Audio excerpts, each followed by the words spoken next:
दिनै जाहैबाय मानसिया अननाय थायोब्लासो निमाहा होनो हायो। अननाय थायोब्लासो गुबुननि गोरोन्थिखौ बावगारनो हायो। अननाय थायोब्लासो गुबुन सासेजों खौसेथियाव थानो हायो। नखरा खौसेथियाव थायो। That's why दिनै जुदि नायोब्ला बुहुमाव अननाय गैयैनि थाखाय एबा मोनसे नखराव हौवा हिन्जावनि गेजेराव अननाय गैयैनि थाखाय बिसोरो गोरोन्थिखौ निमाहा होनो हाया।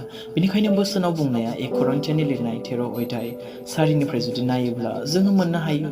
अन्नाया सैसोयो, अन्नाया रैसुमै, अन्नाया मगन साया होननानै बुंदों।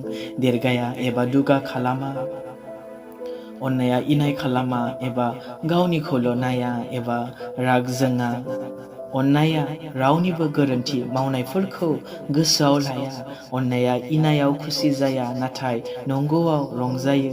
अन्नाया माब्लाबाबो नागारा आरो बिनि फोथायनाय, भरसा खालामनाय आरो सैसोनाया जोबनो गैया। जाय